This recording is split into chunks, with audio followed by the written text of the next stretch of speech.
We're live. We are live. Welcome into Inside Carolina's On the Beat Live. It's Monday night. It's like weird. It's Monday night. I was supposed to be watching The Bachelor, but I'm talking to Adam Smith. I'm joking. Adam Smith and John Bauman. Greg Barnes will join us here in a second. It is a little after 9 on your Monday night. Carolina, of course, in the ACC Tournament. I guess play on Wednesday, possibly Thursday, possibly Friday, possibly Saturday. As we waste time waiting for Greg. Adam. I'll tell you, Tommy, you lost a lot of credibility there on the message boards by just revealing that you're watching The Bachelor. I do not watch it. I will admit. Get Greg in here so I can go ahead and discuss it. How is this Greg's fault? No, I want him to hear it. I used to watch The Bachelor a lot because it was What is happening? It's trash television, right? And it's just something to watch. But now I'm a Netflix person. So anyway, Greg Barnes is here. Adam Smith is here. John's giving me a hard time about credibility, Greg, because Tyler Hansbrough has a special podcast on occasion to talk about The Bachelor. So, I'm in some rare air there. Let's talk about this ACC tournament. Just for folks listening purposes, we'll talk about football in a little bit, but we're going to start with ACC basketball and Carolina basketball specifically. A season on the brink. Old school folks will recognize that as the former Indiana head coach Bobby Knight book title. It's worth the read if you haven't. But Adam, get in here. Carolina opens with the Boston College Louisville winner. You would assume that would be Boston College, but Louisville, if Quentin Post doesn't play for Boston College, has a chance there. And we're at the point in the season where whatever the head coach believes the narrative is they've got to make some major noise in the ACC tournament to keep this going. Is there a question there, Tommy? I'm just going to riff on the ACC tournament. Yeah. Just first of all, Greg Barnes is here. Greg, thank you for joining us. It's great to see you. Thank you for having me on, Adam. I appreciate it. You're very welcome. You know, I love you dearly. We got John in what appears to be a winter sweater. I really don't have that many podcast appropriate clothes, so I have to rotate and wear what I have. Well, you look very handsome. It's just, I feel like it's spring. My daughter was just at a lacrosse game, and you're looking like you're ready for your Christmas photo or something. So let's not interrupt the whole flow of this. But what is podcast attire, John? Well, I've heard that we're supposed to wear collared shirts. That's been feedback from some of our loyal listeners. On here? From really? Some of our listeners, yes. Those listeners might have a humorous slant to some of what they're saying, but I also know that we're not supposed to wear any logos for the most part. So I try to remove all logos. So, John, actually, I'm glad we got on this subject because I know of a female listener who lives in the big city of Manhattan who very much enjoyed your cookout shirt a couple of episodes ago, who enjoyed. So there you go. You're doing some things right here. So just, think about that the next time you're getting ready in the mirror and stuff. And for the record, I tried to get straight into it, folks. So don't send me the messages talking about getting rid of the pleasantries. Go ahead, Adam, riff. How negative I'm feeling very negative. What about this team makes you believe that they could win 4 games, against 3 of them against quality competition? I don't know. I guess the question would be, do they have to win the tournament? I know none of us know that beyond a shadow of a doubt, but they obviously have to make a run, which would mean beating, as Tommy said, beating either BC or Louisville, which they have beaten both of those teams. Then they would need to beat UVA on Thursday night. They have beaten UVA. Then they would need to beat either Clemson or NC State, likely, and they have beaten both of those teams. I think if you're super dialed into the net and all that stuff, you would want Carolina to play NC State on Friday night if they could get there rather than Clemson, because the computers like NC State better than Clemson. Beating UVA and NC State would be 2 quad 1 wins. But I don't know. My whole thing, I typed it in. I was going to start the preview, and I'm like, I don't know who they're going to play, because I was going to start it with them playing Boston College, and that could be wrong. But I mean, who are they going to show up for this? Like, or have they just checked out? I don't know. But it is. I was thinking about Greg coming on, and Greg, like, how would you? This is a very broad question. How would you compare, observing it from the ways you have observed it, what we thought this UNC team would be versus what it has become? Like, I mean, you could take that any way you want to go, but what have you, just if you could think back to, I don't know, October or November, and now here we are where they're in the most dire of situations. Well, Adam, I just kind of think back to last March, and we're in Fort Worth, and we're thinking, well, we're only going to be here for 2 days, right? And it's like, okay, well, I guess we have to book travel to Philly. And then you get to Philly, like, there's no way they beat UCLA. And then Caleb Love has, arguably the best second half performance in postseason that I've ever covered. And that's probably not even arguably. I think that is the best that I've seen. And they're like, well, I guess we got to book a trip to New Orleans. And so I think after the season, it really became of a situation of, was this the team that we saw for 3 months? That was not quite a bubble team, but they had to beat Duke, and Cameron to get off the bubble. Or was this a situation where Hubert found the switch, right, and this team is now, a legitimate top 10 type team? And that was the question: which team's going to show up? We knew very early. I mean, when you guys landed in Portland, we were like, okay, well, this is not the team that was up 15 at halftime in the national championship game. And they just kind of plodded along. And that's one of the weird things is you kind of look at the numbers for each player.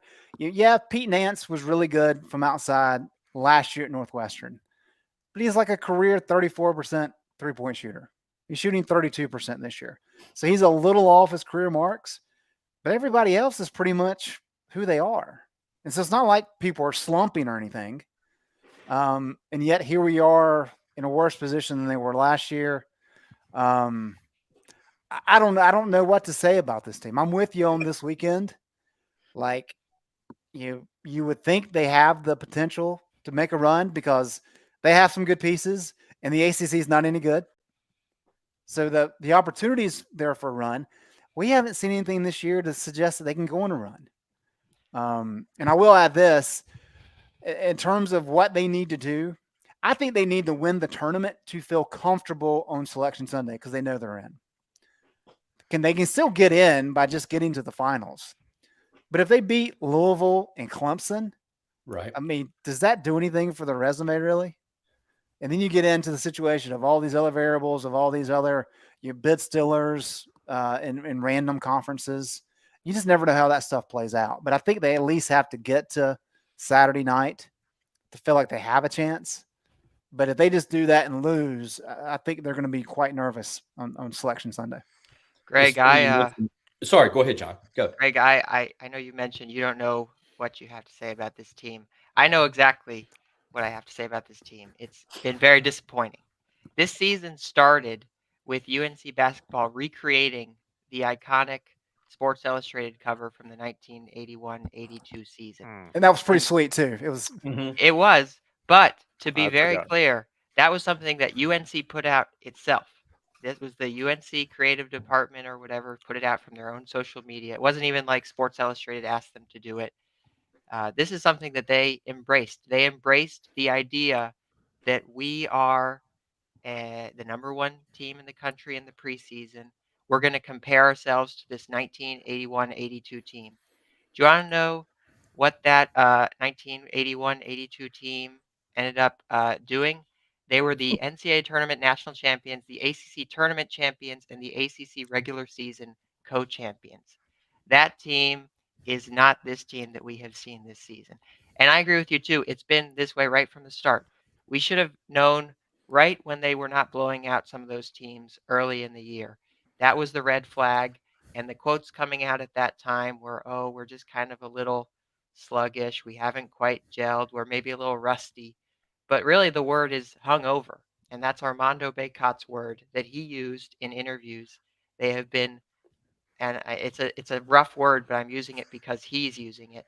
They've been really hung over this entire season, and now here we are at this point where it looks like they're going to miss the NCAA tournament, which is shocking to say. And Hubert Everything Davis, you by say the is way, right was on it. watching that '82 championship game. He got home at halftime from his Boy Scout meeting. Everybody jokes about Happy Hubert the Boy Scout. He told us, Greg remembers, he told us last season that I think a question was, I might have asked him. I think I asked him something about what he remembered about those Jordan teams, and he's like, "Well, I begged my parents to be able to watch the championship game, but they made me go to my Boy Scout meeting, so I got home at halftime." So anyway, sorry, Tommy. No, you're right on it. And I'm thinking that 84 team or that 81 team had 4 returning starters into 82. And then they added some kid named Mike and ended up winning the national championship. It's amazing to me. And John, you brought it up. And Adam, we kind of talked about it, or I talked about it last on the beat, but I want to revisit it. They're talking about in March about a hangover from last March. I mean, I can understand having a hangover from New Orleans. A lot of us did.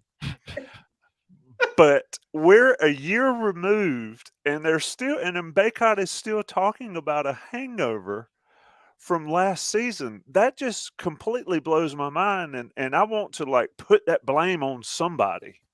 Like, how can that be? But is it just me, Adam, that statement and that discussion was incredible? Well, here's the thing.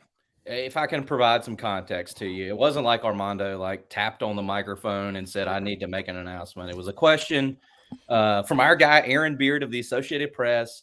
I'm not sure why Beard was asking this question 3 weeks after we went through the whole weighted vest thing, but he was talking about, I guess he's doing probably a preview nationally for Carolina's limping into March, and do they get in, and the whole situation. And he asked the question about the burdens that Carolina has played with, about the pressure and things of that nature. And that was the question Armando was answering a question. Now, I didn't expect him to say, "Yeah, we're a little hungover," and that got into the locker room, but that's what Armando said. So, it's funny when Greg was saying, we knew when they got to Portland. I remember writing at that time that this is a team that is looking 6 months in the rearview mirror and 6 months ahead.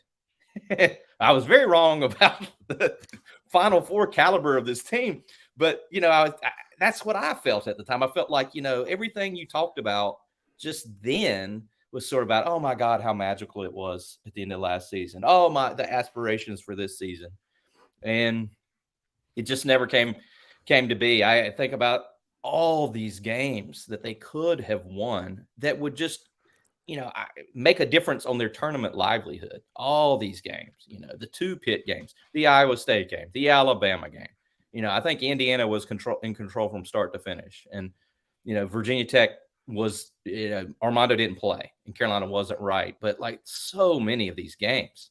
And it's sort of remarkable all the ways they found to lose games. Where, if they just eked out 2 or 3 of these things, maybe one of these games, they'd be feeling better about their chances.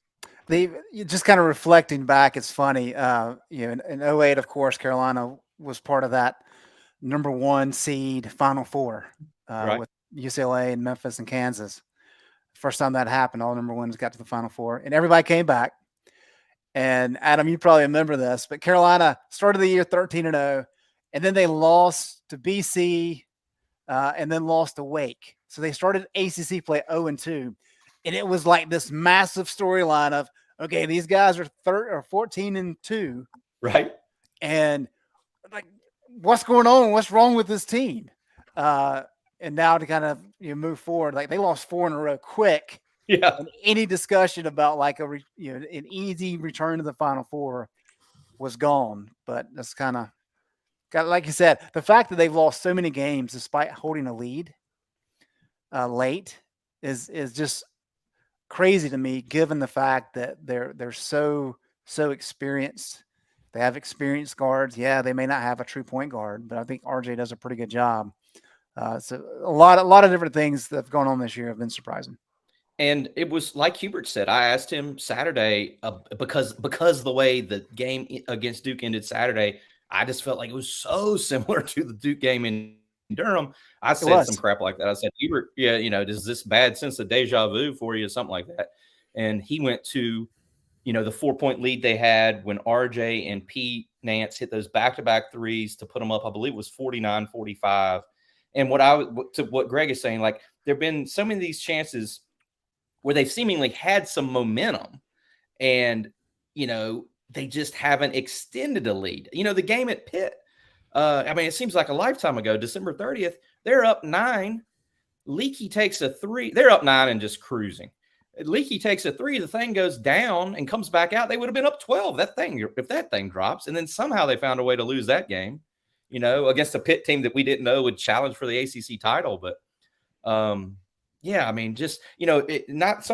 not only having the lead, but these leads that they haven't extended when you felt like the momentum was on their side.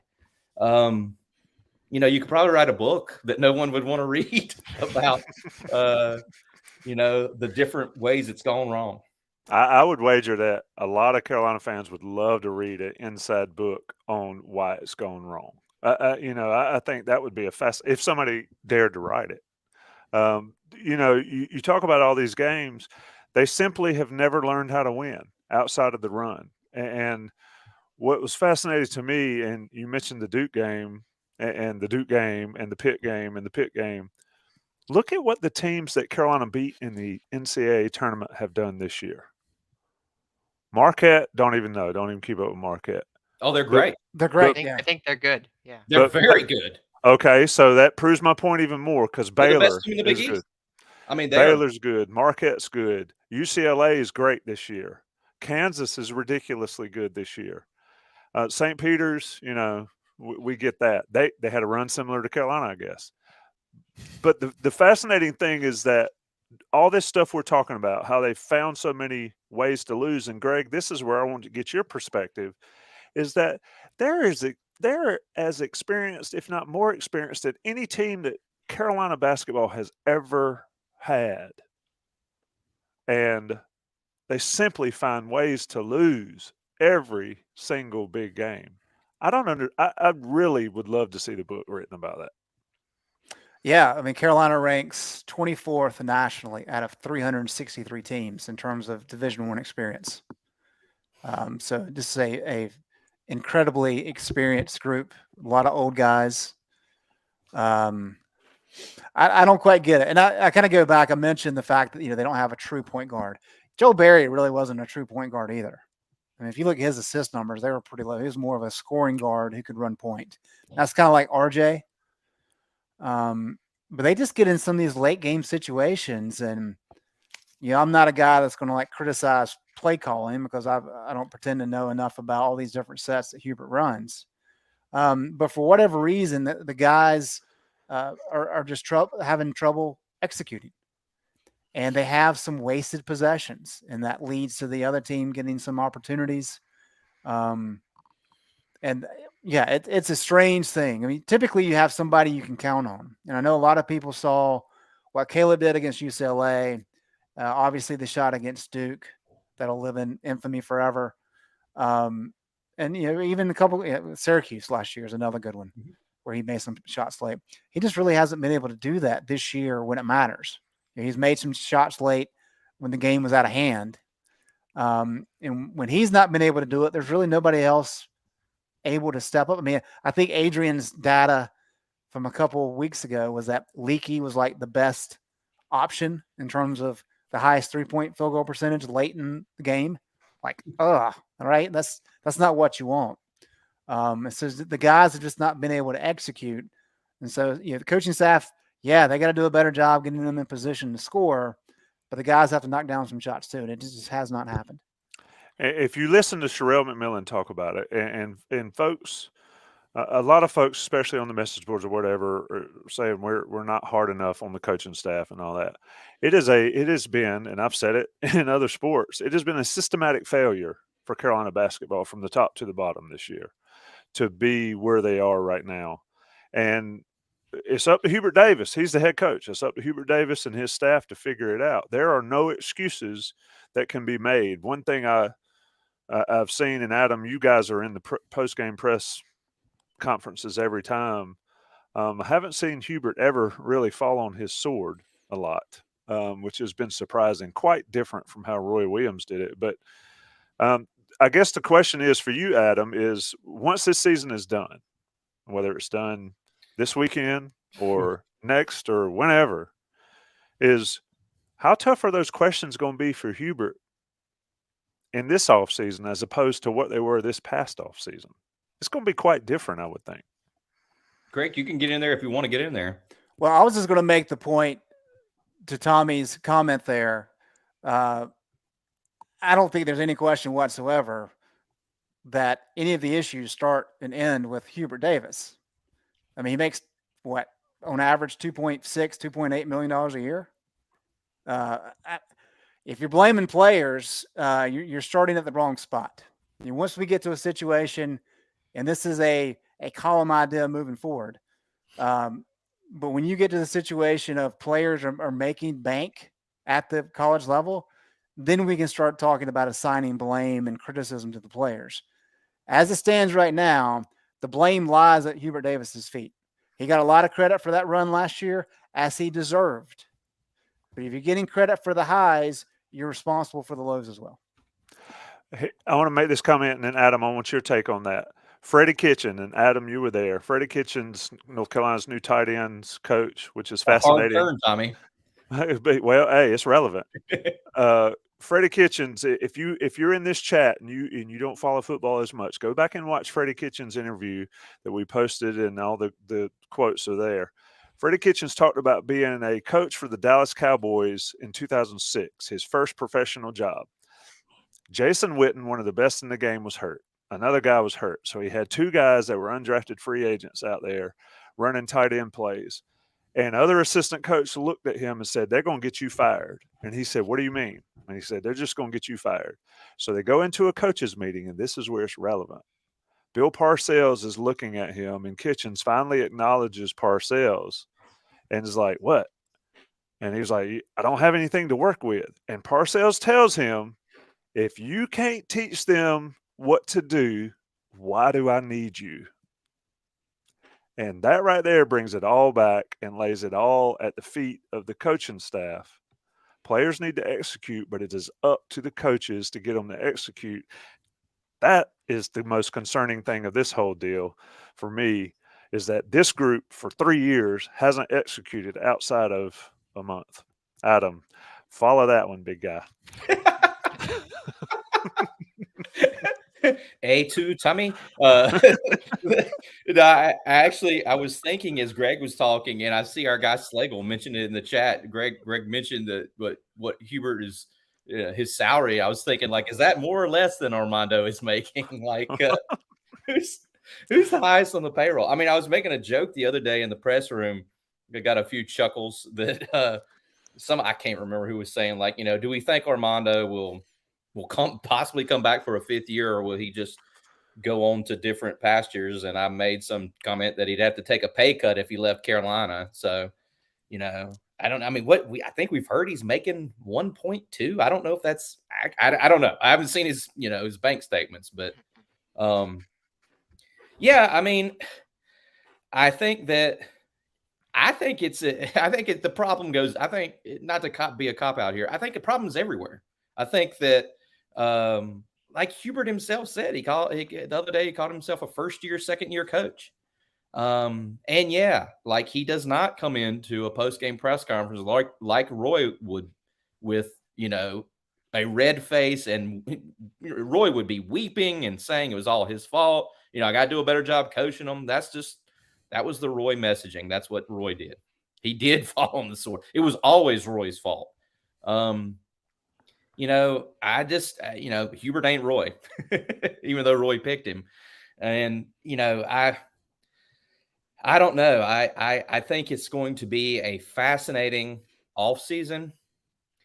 I don't know who's going to come back, who's going to go. I don't know if Caleb, I think we've been hearing, I don't know how true it might be, that he might transfer to a Missouri or an Alabama. Take that with a grain of salt. Probably shouldn't even say it because I don't really have great sources on that one. I don't know. I think that when things have gotten tight, people have reverted back to bad habits. And I think that Hubert, in terms of his coaching style, wants to let them, like Roy did, figure it out, wants to conserve timeouts. I thought that, I hope this doesn't get me killed over here in the comments.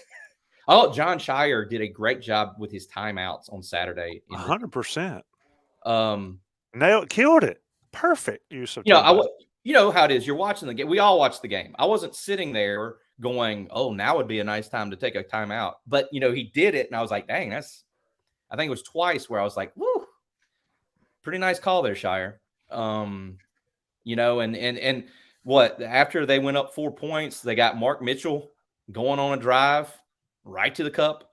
And then they had Lively. The only basket Lively made, which all he does is dunk the ball, was a lob dunk. So Shire, a little bit of a coaching clinic there from Shire the other day in the Dean Dome. 100% agree with you. And I'm going to say this, Shire called those timeouts right before the 12 media timeout, right before the 8 media timeout, because so if they changed the way they did it, if you call a timeout right at the media timeout area, it just counts as the media timeout. It doesn't work. But Shire used that to get the bigger gap and to break the momentum. Right. And then conversely, Hubert on the other side, Baycott's sitting over there for 4 minutes or more, not getting in the game when Hubert's got 3 timeouts in his pocket. I mean, how many times have we seen past coaches call a timeout to get a player in the game? Listen, they need to have – this is the Adam Smith, Eastern Alamance, Mebane, North Carolina opinion here. They need to have a substitution coach because Hubert is not dialed into that. I don't know what he's doing. He's into the game. He's punching the air. He's taking his glasses on and off. They need a substitute. I mean, this is very rudimentary, but I mean, we used to have that crap in like middle school. There was someone in charge of the damn substitutions. And that was Bill Guthridge under Dean Smith. Dean Smith. Okay, well, I didn't know that Uncle Bill used to do that. Well, I mean, like, I just think that is a obvious place to start. Now they did sit down. Hubert did pull Caleb right against Duke after he pulled him and set him for about 5 minutes. And actually, coincidentally, that's when Carolina had a nice burst in the second half. But I think that would be a place to start. I think they need a full reset, evaluation, everything this offseason. I don't know that they'll do that, but I think that would be a help. Greg, go ahead. Yeah, so that's a good segue here. I credit Ben Sherman for this because he's got a mind and a memory that far exceeds mine. But we were talking about this earlier in the year about the depth issue, I guess, right? The lack of using the bench. And he recalled a conversation on one of the podcasts after the season with Brad Frederick. And the quote was, Frederick's talking about, the Iron Five and Caleb Love. And Frederick said that he kind of looked over at Hubert during a game. I guess it was in the tournament, and said, hey, Caleb's been in the whole half. You want to grab him for a second? And Hubert said, nah, he's good. And he said, HD, man, you think it's time to get these guys? And Hubert said, nah, they're good. And so that kind of, there is a little bit of that where Frederick's trying to say, okay, maybe we get him a breather. And I think HD just has such faith in these guys. And that's part of it. But it's a point of contention a little bit. I mean, if you look at what Carolina has done with their bench, I mean, they're 358th nationally in bench minutes. That's, Coach K, Ken Palm's been tracking it for 21 years. Coach K never had numbers as low as that. And we've kind of poked fun at Coach K for years about not using his bench. Especially late in games, everybody would say Coach K's got his starters in. Yeah. And to your point. And we've said this for 2 years, guys, that Hubert Davis he never coached before as a head coach before he took this job. There are going to be ups and downs. That's part of the deal. Last year, he had the benefit of the team kind of struggle throughout the course of the year, and people kind of counted them out and said, they're really not that good. He could use that as motivation, and it worked. It hasn't worked for him this year. And so I think it's just kind of a process of him figuring out, okay, I know what worked last year. It's not working this year. What can I do to kind of address it? And that's why I think you start talking about some of his post-game comments. It's kind of an inexperience shining through. I mean, I thought CL asked a great question. I thought your question was good, Adam, but I thought CL asked a great question about, Hubert pointed out the fact that, they've beaten the details into these guys in practice, and yet you get into a game situation and they're not executing. And so CL's question is like, okay, well, why is there a disconnect? Mm-hmm. Like, if they're being taught exactly what they need to do and they're not doing it, why is that happening? And instead of answering the question, Hubert decides to play some kind of word game of, well, what do you mean by disconnect? Just answer the question. Yeah. And I think that's part of the learning process for him as a head coach. I know it's a small segment. It's like, get rid of Hubert. Look, he's in his second year. He's going to be here for 5 years minimum. There's going to be ups and downs as part of the process, but this is part of the learning curve of kind of, how do you message better? How do you handle these types of things? And then like the great one the other night that I just have to bring up was, where are they getting this information? Right? Hubert Davis literally was on a show called ESPN Bracketology with Joe Lunardi when he was at ESPN. Like, that's where they're getting it from your old coworker. So I just found that hysterical. It is hysterical. And also, like, 100% agree with everything there. Just to jump back to what you were saying about the bench and 358th nationally, I think that, I'm going to pick on Jalen Washington here. Like, when he got into the game Saturday, like, it occurred to me, I thought he looked like crap. And it occurred to me, well, he never plays anymore, or he hasn't played. And he's in there against Duke. And everyone knows how important this thing is. And he just looked like, Filipowski worked him over on a post-up. He made him look foolish. And he also just crumbled. Dariq Whitehead ran into him, and he fell down like, I don't know, like a bag of potatoes. Some Southern, give me an expression. But and I was like, oh my God, this has not been a good exchange here for Jalen Washington. But the guy never plays. He's out there cold, so just to add to that, I was thinking about that. You could probably go back and point to the threes that DeMarco Dunn has missed. I feel like, I don't know what the numbers were. I think he had missed 11 straight threes off the bench there. These guys are cold, and they come in for 95 seconds, 80 seconds. And Hubert, if you ask him about it, will say, well, we do use the bench, like pointing to the fact that they played 13 guys the other night, but it's not like, they played 12 minutes. You're talking about these minute and a half bursts here. So anyway, just to add to that. Right.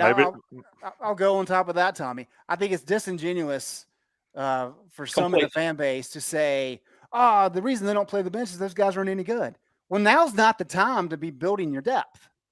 The time to build your depth is November and December to see what they can give you, so that when you call their number in February, they've had enough time to kind of get into the rhythm and understand what it is to go into a game cold and be able to warm up real quick. I just don't think they've been given that opportunity. So now's not the time to build depth. You're past that. Oh yeah. But I think it's disingenuous for some to say when to be ready. Like, right. I can be ready around the 14-minute. Like, they don't know. Yeah. Like, they don't know when. You got to be ready when your number's called. They don't know when it's coming. If it's coming. It might not come for, what was it? We were down in Tallahassee. Here comes Dontrez Styles. I'm flipping through the game notes. Like, he hadn't played in 6 of the last 7 games. Here he is. He's hitting the 3. He's guarding Matthew Cleveland. Dontrez Styles, everyone. I made some note. A Dontrez Styles appearance. Somebody was like, I don't know why you make such a big deal about Dontrez Styles appearance. Because he hadn't freaking played, dude. What do you mean? Like, there he is. They have to win these games. He's guarding FSU's best player, who, oh, by the way, just won the game against Miami. Like, so, like, if you're anyone, I mean, Puff knows he's going to go in, but, like, you don't know when it's coming. You don't know. Like, when Pete threw out his back that day, he put Jalen Washington in first, like 18 minutes in, 18-minute mark. You don't, if you're anyone over there, you don't. Seth Trimble, when am I going in? Am I going in the first 7 minutes? Am I going in 5 minutes left in the half? They had a damn lineup out there against Duke. It was Trimble, Nickel, T-Nick, Jalen Washington. They had no idea what to do. I mean, it was awful. And Adam, I think it goes one level deeper than that too, because part of the success of last year's team was the Iron Five and playing that lineup and riding that lineup. But that lineup was a very efficient lineup. I looked at the stats on evanmaya.com. In adjusted team efficiency in the ACC, there were 22 different lineups last season that played 200-plus minutes. That Iron Five lineup was first. So it made sense to ride that lineup because it was an adjusted it was a great lineup. It was a stats all-star, and you saw what they did when they rode that lineup in March. But this year's starting lineup is not the Iron Five. I looked at the same numbers. There's been 19 lineups in the ACC with 200-plus possessions. This year's starting lineup is 7th among the 22 or among the 19. So that shows it's more of a middle-of-the-pack lineup that Hubert has chosen to ride all season long. So it's not just that UNC's not playing its depth. It's riding this starting lineup that just doesn't have the same spark as last year's Iron Five. And I think when you're telling the story of this season, that's a big part of the reason why maybe it hasn't gone as it's been expected to. Let me drop this question and let me reset. This is On the Beat Live, sponsored by Johnny T-Shirt, JohnnyT-Shirt.com. I want to drop a question. It's 9:38. We're going a long time tonight, boys. It's going to be an early morning. We're going to be football practice at 8 in the morning. Going to be having breakfast with Mack at the media availability at football practice. But we might go long tonight. David Walton, I'm going to give you center stage with your question because you called out my people. I see loves to talk a big game and state facts in the IC Live pods, but don't ask Hubert Davis the tough questions. The comment I would make to that, and I'm going to turn it over to you guys, is did you listen to the Duke post game? There you go. That's why. That's what it is. Adam, I'll let you go first, and then I'm going to get the emeritus Greg Barnes in on it as well. It's just not quite as simple as saying, what the hell are you doing, Hubert? It's not that simple when you're covering college basketball. David, how dare you, first of all? Put that question back up there. David, did you graduate from high school? That's not even proper English. Hey, we don't do typo. We're not doing grammar police. I'm playing. It's all love. It's all love. It's all love. David, type better, buddy. No, I feel you. I mean, I get it. I live with some fanatical UNC fans. And when these games are going on, these people that I live with are highly nervous, and they want the time to run off the clock when Carolina is winning. There's always a comment, too much time. I get, into my phone from different people that I share a house with. But yeah, I mean, I would disagree with you, David. I think I have been asking about the substitutions for 2 years. But yeah, I mean, like, it's a fine line in terms of the accountability that a message board poster would want you to hold these guys to, and the fact that you have to sort of live with them for a season while you're covering them. I feel like we have asked them the questions. I think some of the questions there are no answers to. I don't think that Hubert has some of these answers that y'all want, because, like, to borrow a Roy phrase, if he knew, he would have already done it. That's what Roy would tell you. Well, if I knew, I would have already done it. You wouldn't even be asking this thing. So I would disagree, David, but you're, I love you. Your comment is fine. And I don't know, Greg, do you have a take on that at all? I do. This has been something that's kind of been bantered about for a while. and everything, Adam, that you said there is correct. I would go a step further and say, a post-game press conference. You have to understand that it's fresh in the coach's mind, but they haven't been able to break down film. And so Larry Fedora always kind of skirted the issue by saying, "Oh, I got to look at the film," which is true. But as reporters, we're there because we're on deadline and we're trying to crank out a story. And so sometimes there's specific questions that we need to ask. And it's not just, hey, let's really kind of dive into what went wrong at this point in time. That's for later. But that being said, I thought there were good questions asked after the game the other night. Adam, I thought yours was good. I thought CL was good. Andrew asked a good one. And so I thought I thought the beat staff did a really good job after the Duke game. The other component to it, and Adam touched on it, is you don't want to be rude. Right? I mean, so you have to ask, you have to be asked to have questions in a very genteel manner, very polite, while still getting your point across. And you can ask quality, tough questions while being fair. And there is a legitimate understanding that, hey, if you ask fair questions consistently over time, coaches will respect that and they'll be able to understand that, and they're willing to work with you later on. Like I wouldn't say it was contentious with Larry Fedora, but we had pointed exchanges. But we got to the point where he understood that I had a job to do and vice versa. So when things got rough for him late in his tenure, especially in 2018, I was able to ask some very difficult questions of him that he didn't want to have asked and he didn't want to have to answer, but he understood the job and he understood that he needed to provide me with some feedback. And he did that. And that's kind of the same situation with Mack and with Roy and with Hubert. We're still learning how Hubert likes to respond to tough questions. For the most part, he doesn't really like to. But as I said, I thought the guys did a very good job after the game on Saturday night. And Adam's right. I mean, if you go back and listen to the press conferences, there's been a lot of questions he's asked about depth and using depth. And sometimes, you know what? You're not going to get the answer you want. That doesn't mean it was a bad question. It just means the coach may not want to answer it the way you want to answer it. And so that's just kind of part of it, is it's kind of understanding it's not a one-off situation where you can just be blunt and rude and, hey, why do you suck? Why are you not any good? You can't do that. That serves no purpose whatsoever.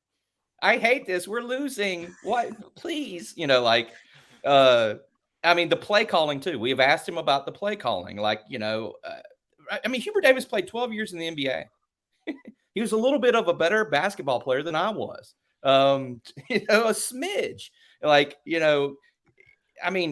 have asked him about play calls in certain big moment situations that have not worked out, and he's answered them.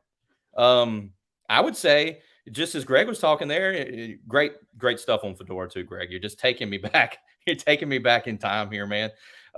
This is fantastic. Ross is off the show. Greg is now on. So see if talk to Buck, see if we can give Greg a little extra something. Think about all this stuff seems like so long ago, but when they lost at Wake Forest, it was in February, right? I got the schedule here. Yeah, early February. They lost at Wake. The infamous 37 minutes in the locker room. Somebody got all over us. How did you know? We timed it, man. Like we're standing outside the locker room. I gave Ross that job. He was fired up about it. I was like, Ross, I think that they went in there at either 9:14 or 9:15. We're putting you in charge of time. And he was, that is a Ross job. He was locked in, man. He was locked in, checking that thing. It was great. But anyway, go back and listen to my guy, David. Go back and listen to the Wake post game when we asked him stuff and he, there were like the 10-second, the 13-second pauses, the answers was so quiet. That was a hell of a night. Go back and listen to that. Like the questions, a lot of these questions have been asked, and Greg makes a great point. He's just going to answer them the way he's going to answer them. It's like any other relationship, like that's just what he's going to do. And that night in particular, he I think, just my opinion, was tiptoeing up to possibly saying some non-Hubert type things, and he just didn't do it. But which is his right. He tiptoed up to that line, and then he backpedaled back. He thought about it a couple times, and he didn't do it. So, and that's just kind of how it's been. But anyway. I think it's fascinating, and I'll say this, and you guys are the beat writers, and y'all are amazing at what you do. But I went to the Mack press conferences a lot, in the fall, and people would say, "Why don't you ask this? Why don't you ask that?" So I'd ask this and I'd ask that, and Mack won't answer nothing. I mean, he was not going to answer. Like when I asked him, "You lost to State and Georgia Tech. You're 9-1. The table is set for a great season." And he said, "Tommy, we're in the ACC championship game." Basically did like that to me, put his hand in my face and said, "We're in." So it's not as simple. The answers that folks want are not as simple as just simply asking the questions, and you don't act like a butthole, to y'all's point, to ask the questions. And you have to show up to the next press conference too. If you're going to say something crazy, you have to show up and see the guy next game or next week. So you have to remember that too. And there's all sorts of university staff people over to the side, giving you the hairy eyeball too. Greg, I have to tell you this. Is this story time? No, actually no. But I was thinking about the people standing over to the side. Greg, I can't tell. Never mind. I can't tell you this point. Someone had a Perrier bottle the other day. I could not believe it. But I'll tell you later. I was like, "Is that a Rolling Rock bottle?" Oh, it's Perrier, of course. Perrier water. Somebody for Carolina would have the Perrier as he stands over there by the side of the door. Anyway, sorry. Oh man, the memes and the stories write themselves. I couldn't believe it. I was like, Jesus Christ. But anyway, go ahead, Tommy. Sorry. Let's get it back on the rails a little bit. Let's talk about. And I know that a couple people in the chat want us to sort of look at a pathway forward. Let's do this briefly, and then we'll take a break and we'll go to football talk. It's not going to be as fun as this has been. Carolina's path to the ACC Tournament championship, but not only that, a path to the NCAA Tournament. Greg, you mentioned it earlier. It's not as simple as just getting to Sunday or Saturday, whatever it is now. I hate the new format. They have to hope for every quality team. And in doing that, Greg, one of those quality teams is NC State. They need to hope for NC State to get through to there. So just briefly go through what Carolina has to do. I think they have to win it. But if they don't win it, what do they have to do to get in the tournament by just getting to the final? Yeah, I think at this point in time, Tommy, you're hoping for chalk. And that's not just in the ACC tournament. That is nationwide. Because you do not want some random team, and I mean, I don't even know what the name of some of these conferences is, to win like as a 3 seed that had no chance of making the NCAA tournament, and they get a bid, and then the number 1 seed's going anyway. And part of that is because I'm looking here at some of the resumes, and BartTorvik.com does a fantastic job kind of breaking down the different resumes of all these bubble teams. But like Providence is a good example. Providence right now slotted as a 10 seed. So a little bit on the positive side of the bubble. They have a 50.5 resume average. Carolina's 49. So Carolina's a little bit better. Providence has a 40.3 quality average. Carolina's 41.7. They have basically identical resumes. But Providence is a 10 seed slotted right now. Carolina is next 4 out. Why? Providence has 4 quality wins. Carolina has 1. That is the difference. So Carolina needs to beat Virginia, right? That needs to be their goal. Beat Virginia. And then, like you said, NC State. State's got to be up there. And then you want to play Miami in the championship game. So you want to beat chalk. That doesn't mean that's going to make it difficult, right? But that gives you the best chance if you get to Saturday night and somehow can't get the victory. Or just very rarely disagree with you. If you somehow get to Saturday night, make it the worst team possible on the other side that you can, I mean. Win easy. Yeah, right. Right. I mean, it's not going to happen. I think Miami and Duke are going to that Miami Duke semifinal, if it gets to be there, I think could be pretty fun one to watch. I think those are the best two teams in the league right now.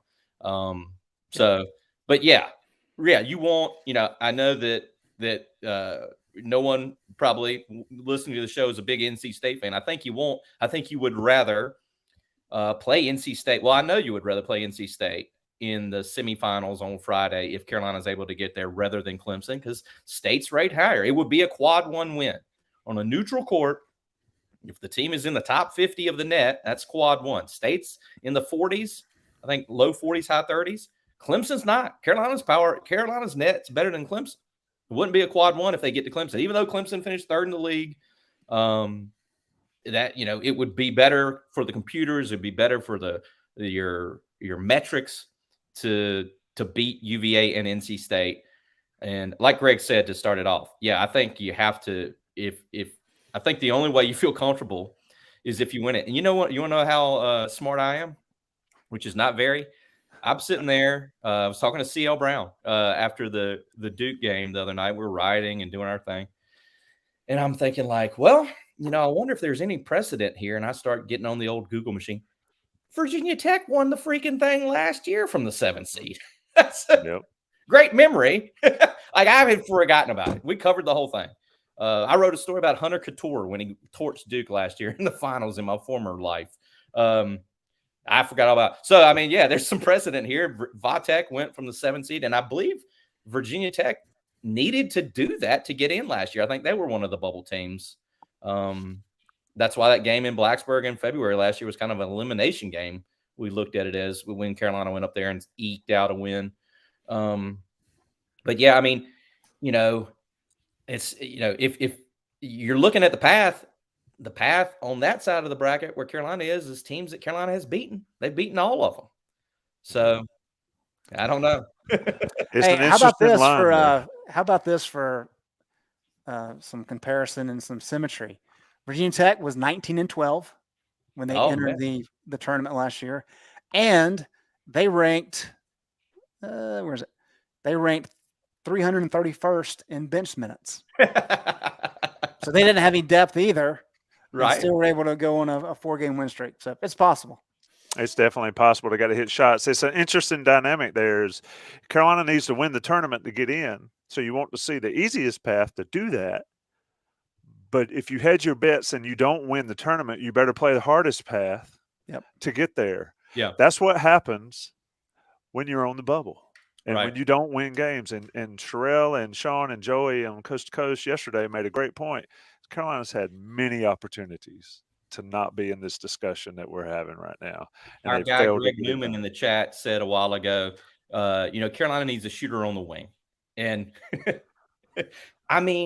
I remember saying this to Ross at one of those November games before they went to Portland when they beat UNCW and College of Charleston. College of Charleston is a team you should pull for, by the way. They need to win the CAA. Yeah, like even when they were number, I distinctly remember telling this to Ross, like, and then him saying it in previous podcasts that followed. We've been saying they need a wing shooter, but you could just see it that they just didn't have that weapon of a guy who could catch and shoot. Pete Nance, as Greg said, it was 40% shooter last season at Northwestern, but just small sample size though. And he didn't take a lot. I think he averaged about 2 per game. They just didn't have that weapon in the drawer to go to because, Caleb and RJ are off the dribble, pick and roll, off the dribble. Everything's off the dribble.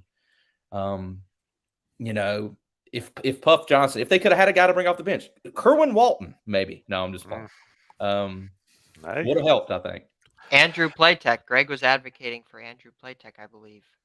Was that you, Greg, or was that someone else? It was me. Yeah, in one of our other chats. So I like Playtech. I'm a Playtech fan. He's 25 years old and he can hit a 3. Like 45%, isn't he? Playing. It is crazy. It is.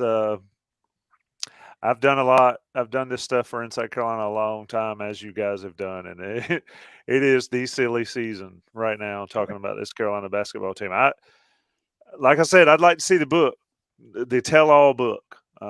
Maybe somebody will write it one day. Maybe Kirshner will write it. Maybe we can get that book, that version. Anyway, we're going to talk about football because I'm going to take a short break, and let's come back and let's talk about spring practice is open for the football.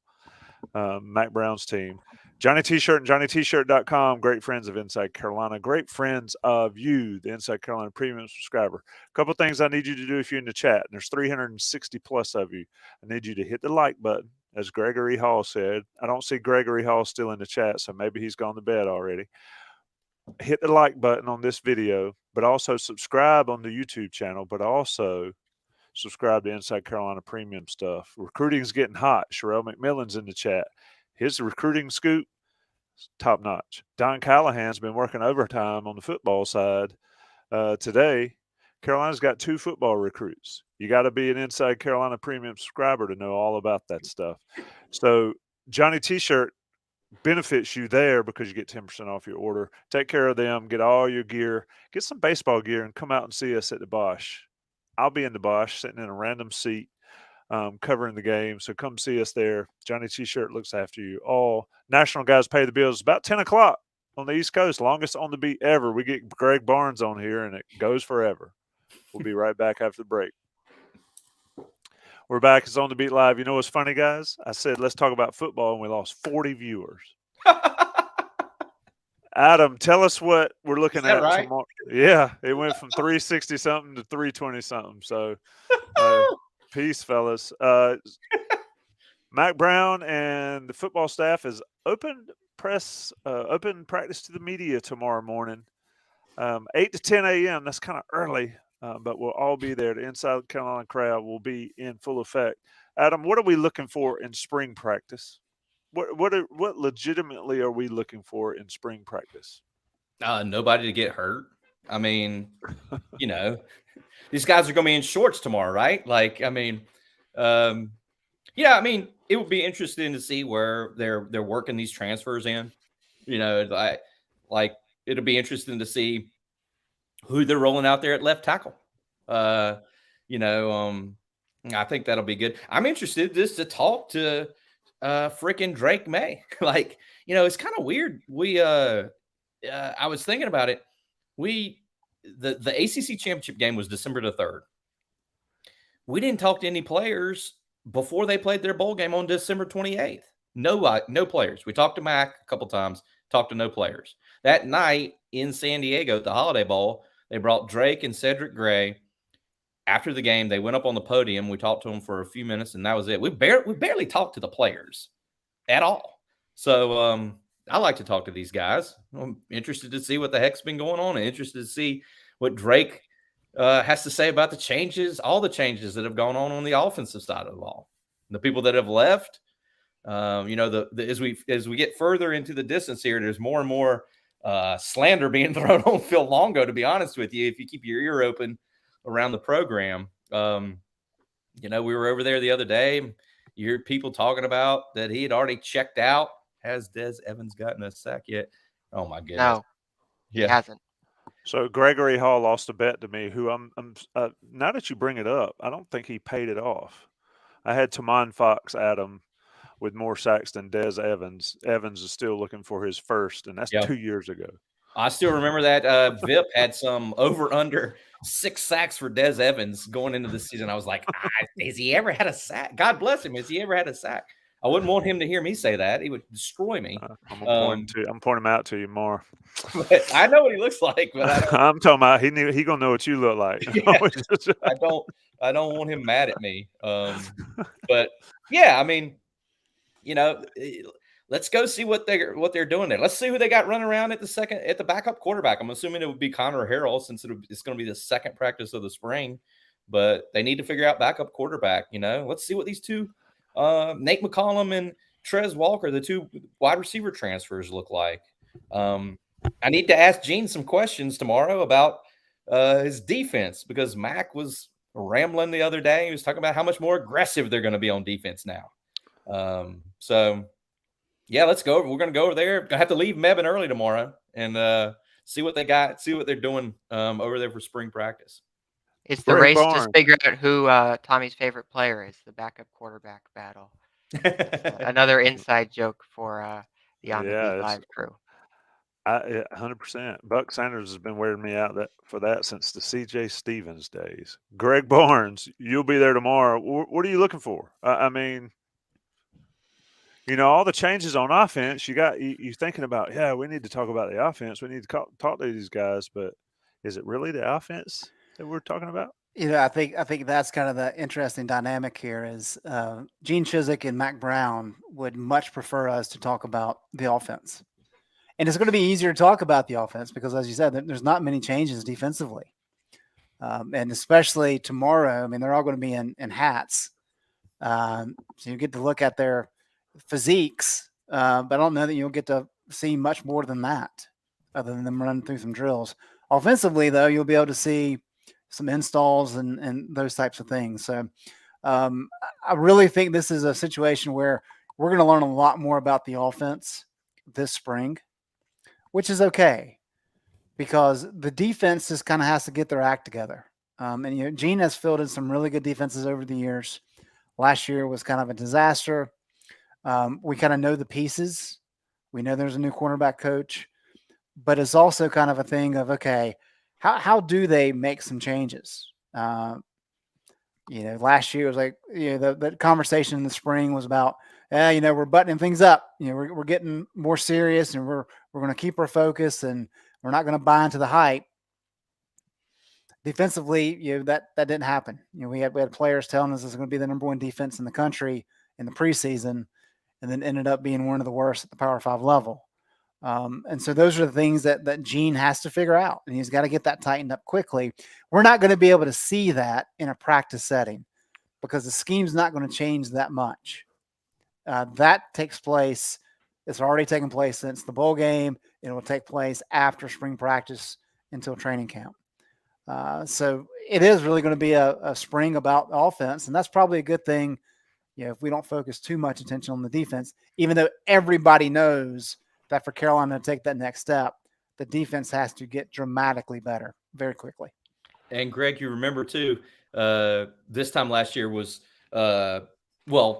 coming out of the spring and things like that was, we're tackling now. We're tackling in practice more now. There's more of an emphasis on it. Like that was sort of one of the defensive talking points was that, we're more physical in practice because that's, football's a physical game. That's what we're doing. Which was also kind of like taking shots at Jay Bateman. But like I remember the tackling being such a big thing. Like, oh yeah, we practice tackling now, and we all saw what happened. I do want to have that discussion though with them is and that's just something I meant to ask, and I'll ask it tomorrow. Is how do you get more physical with the limitations that the NCAA puts on you, and also the fear that you don't want to get your guys hurt? I think that's a valid Tommy, question. it's a good question, Tommy. Go ahead, Greg. I saw you wanted to get in there. Yes. They're only allowed to tackle, I think, 8 times in spring practice. You have 3 days. You're not in full pads. You go through the acclimation period. And then I think the final 12, you can only actually tackle 8 times. We're also, I'm trying to count in my head. What are we, like 6 months from the first game? like if you can't go hardcore for 8 days tackling, like what are we doing? I understand player safety and all those things. It's all very important, but you have to instill that mindset, right? And you have to make sure that you can do it effectively because you don't want to get to the season and be like, we tried to focus on it. We didn't tackle so much, and therefore we're having the same issues. And I think you have to be careful with that. And at some point, you have to set your identity. And if everything that we've heard about Randy coming in, Randy Clements, holds true, he is all about some physicality, which I think is good for the offensive line, clearly, because they want to be able to run the ball more. But if the offensive line's being more physical, guess what? The defensive line, by default, has to be more physical. And I think you just really have to say, you know what? We understand there's potential for an injury, but we have to establish this culture of being tougher, more physical, all those kind of things. Because if we don't, then we're missing out on an opportunity. And that means one guy accidentally getting injured, then you live with it. I tell you I something. agree. That there's an aspect of the new additions to the coaching staff. They've got some country boys on this staff now. Yeah. I don't know if we can keep track. I do like to take a lot of notes. I don't know if we can keep track of who hangs the bigger dip, but you have Randy Clements, you have Chip Lindsey, you have Freddie Kitchens. Hey, Lonnie Galloway is from, I believe, Eden, North Carolina. I knew Lonnie way back in the day when he was coaching at Elon right out of he played quarterback at Western Carolina. Lonnie's pretty country. That's something as a Carolina fan, maybe you can, I don't know, turn into a drinking game. Who has the bigger dip? They've got some Alabama and some Texas boys on this staff now, which I'm sure Mac loves. But anyway, that was neither here nor there. We I need have some to, more. We need to have Hawkins get some photos so we can have evidence. Go ahead, John. I have some more numbers. One number that's going to make UNC fans upset, one that they'll be relieved to hear or not surprised to hear. So beta rank, which is my advanced stat of choice for college football, came out, the 2023 projections. It's by Rob Bauman. Not sure exactly how to pronounce his name. But UNC is 63rd in that projection that he puts out. So I don't think UNC fans will want to hear that number. But there's another number here that I think is really interesting. He has a statistic called coaching rank, coaching and development. And in his words, it's kind of like a model that adjusts up or down whether schools over or underperform relative to their recruiting, returning production, prior year performance. And that's something that's really hard to quantify, but I think all of us have seen that. UNC is not taking its recruits and turning them into quality players. So in that metric, in this 2023 ranking that just came out, UNC is, let me get the exact number here. I believe it's 123rd in the country out of 131 teams in that coaching and development mark. And I think that's the big story of the offseason for me. Can UNC take all this talent, because we know all the talent is in place, and can they develop it and turn it into quality players and turn around that very low metric in the beta rank there? Yeah, and let me say this, Tommy. Mack Brown, I think, has said it perfectly the last couple of years. Right? Football is an easy game. People are complex, right? And I think this applies to both football and to basketball. We've seen it a little bit recently on the basketball side of things. People say, "Oh, you just don't know enough about basketball to kind of understand what's going on." It's a game, right?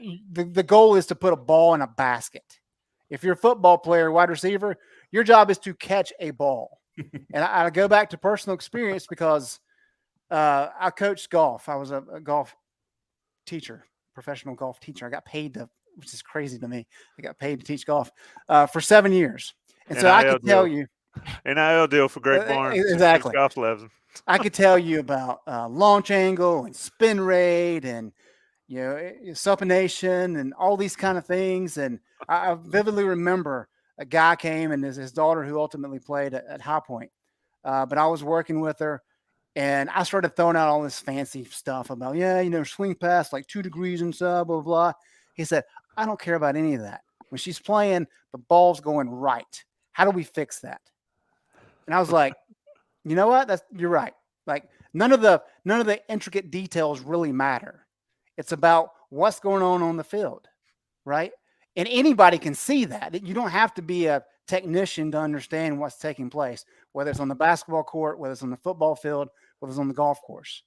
You may not know exactly what's taking place, but you can see the end result, and that is all that matters.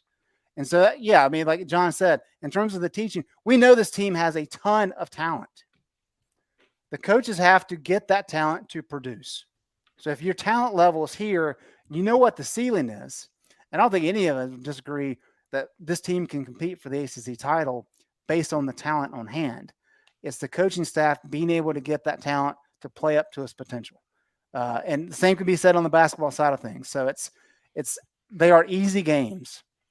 But it's just a matter of figuring out the people and making sure they're able to do exactly what you need them to do.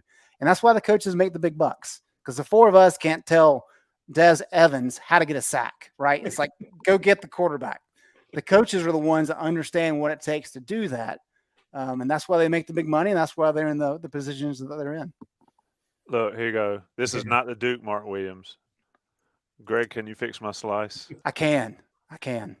I'm Most likely, I tell you what. Here's what you do. This is a quick, easy fix. Find a wall in your house, if you're married, that your wife doesn't care much about. It may be in the playroom, maybe in the attic, right? Put your golf club about an inch. Set up like you're going to hit a ball. Put your golf club about an inch from the wall and take practice swings, because a slice, most likely, you're going to be coming over the top.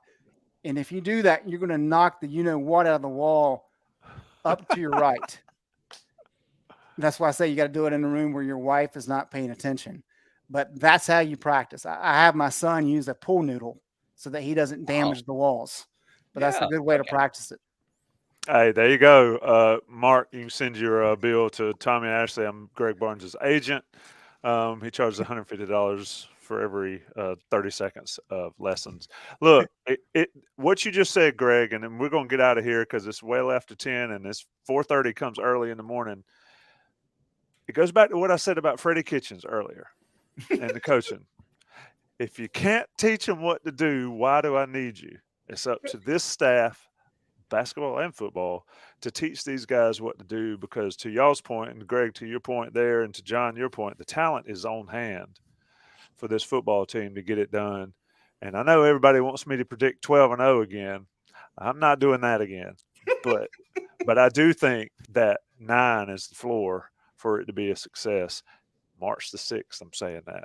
Haven't you heard Mack talk about how hard the schedule is, Tommy? Oh, and somebody asked, does Mack have a point? No. You got to win. I'm joking, by the way. I mean, at year 5, you got to win ball games. But it's going to be a fun year. This is but you see, Lewis needs to realize that you practice so much that you can't get it wrong. Where have we heard that, Greg? Practice enough so you cannot get it wrong. Greg Barnes with the golf lessons, Adam Smith with the great storytelling. We're going to have one of these On the Beat podcasts when the season's over with, where we just shoot the breeze. Greg, I have 2 stories for you. I've been saving to tell them to you in person. That, I mean, I don't want to overhype them, but I think you're going to laugh your ass off. One of them involves the big dog. And he was in charge of finding out where we're supposed to park at a game, and it was on the road. And the other one involves Jim Hawkins and flight connection in Minneapolis as we were going from San Diego to Pittsburgh, from the bowl game to the basketball game at Pitt. And it's an all-timer. But I have wanted to tell you in person. I'm not going to do it tonight because obviously we've gone a long time, but I may tell you in person. I may tell you over the computer one of these days. But no, we're doing it. You are to wet your whistle. You are required to do it right here on the beat. Well, hang on, Tommy. I'm going to tell a story before we get out of here that I think is important. I believe we were in Columbus, Ohio. Is that right? Oh my God! Yeah, I know where you're going with this one. Jim Hawkins, myself, Adam, and Ross. We walked into a gay bar. Oh, he's gone. I didn't do that. Oh, he's done. He did that on purpose. He did that on purpose. That's classic Greg Barnes. He does it all the time. I promise I didn't do that. No, he's done it before. He tees it up and then he bails out. It actually wasn't a gay bar. It was a gay restaurant. And we did not know. He's absolutely right. It was Columbus, Ohio. I think Ben Sherman might have actually come on there, X'd him out real quick. I saw somebody with a machete slicing the Ethernet cable to Greg Barnes' house.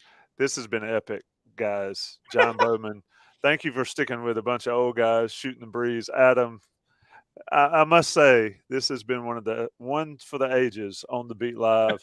Shout out to the 260-some plus people that have been here, and over 360-some when we were talking basketball. Shout out to Johnny T-Shirt and JohnnyT-Shirt.com, and shout out to Inside Carolina for the forum to do this stuff for you guys. We will be back. A lot of football coverage coming after open practice tomorrow. We'll have coordinators, Mack, players, Drake May, Cedric Gray. Maybe we can market that saying. They'll be available. We'll get all that content out to you, Ross and Adam and everybody. I'll be there. Greg will be there. Hawkins, interns, everybody's on deck. InsideCarolina.com, On the Beat Live. Thanks, guys.